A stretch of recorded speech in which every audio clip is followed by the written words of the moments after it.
there's another concern when it comes to transporting hydrogen, and what would you recommend in that direction? That's a complicated question. It depends on what you're trying to transport. I mean, as I've said already, I think in most instances, in hydrail certainly, and in heavy trucks, that sort of thing, buses, compressed gas is the right way to do it. There's a rapidly emerging interest in the production of hydrogen for intercontinental transfer of energy. And Germany is particularly keen on getting its hands on hydrogen from Canada. And for that, the transportation is probably best done as ammonia because it's relatively easy to ship.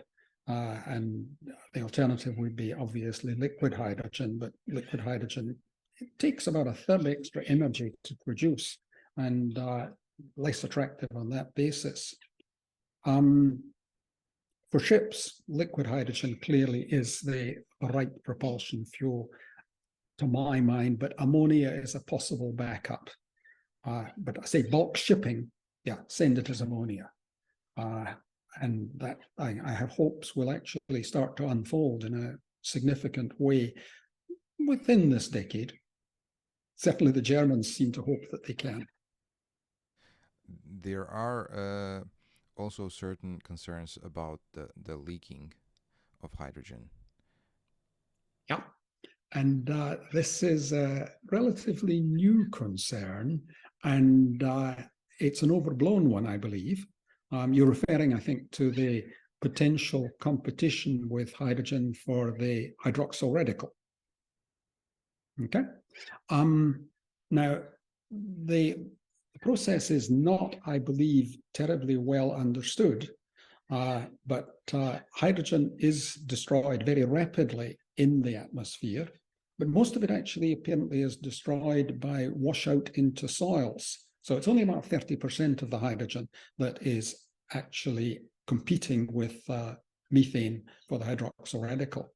Methane is obviously not terribly well understood, but even if the worst concerns are realized, and it really does have a sort of one-for-one effect, you're not going to leak a lot of hydrogen.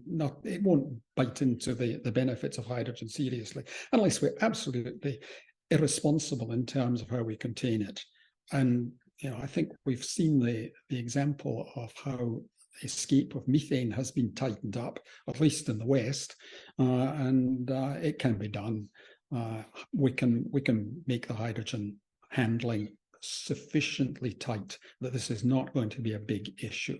There is a secondary issue, a direct one. That's an indirect one. There is a direct one of hydrogen finding its way up into the stratosphere, where it would produce some moisture in the stratosphere itself, which would be a direct greenhouse gas effect, just adding to the water column. But that's pretty minor. So no, I'm not particularly concerned about that. I think it's good that it's been brought up as an issue now, because it can be logically addressed, and it does mean that the hydrogen industry, as it emerges, has to behave and be sensible and not emit very much. I'm sure that can be done. Heating homes with hydrogen. Yeah, silly idea. And that brings me on to another one. I'm at odds with the Chalk River nuclear establishment that I work for, or I still consult for. So probably a better description of what I do. And one of the early applications of electrolytic hydrogen is to feed it into natural gas pipelines, where it's subsequently going to be burnt along with the natural gas. And they proudly say that they can contain up to 20% hydrogen in the pipeline without any serious modifications to the metallurgy. That's the concern, that more hydrogen might cause embrittlement. But if you think about it, that's on a volume basis. If you think about it on an energy basis, it's somewhere around 7%. And you're not making a significant dent in the footprint of burning natural gas. burning hydrogen for heat just doesn't make any sense at all.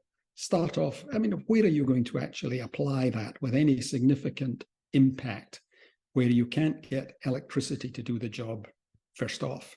So you're throwing away almost 2/3 of the energy, and you could do it almost 100% efficiency with just electric heating.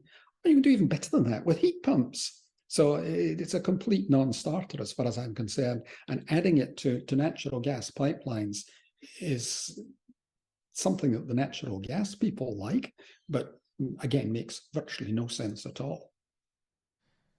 What would you say is a perfect energy mix to replace carbon fuels? That's a good question. Out of the top of my head, I would say probably 2/3 to 3/4 electricity and hydrogen filling in the rest. That would be a pretty good arrangement. I say a lot of the current transport consumption is in vehicles that can be and will be powered by batteries quite satisfactorily. But the bit that can't easily be handled, the other third to a quarter, yeah, hydrogen is the obvious way to go there.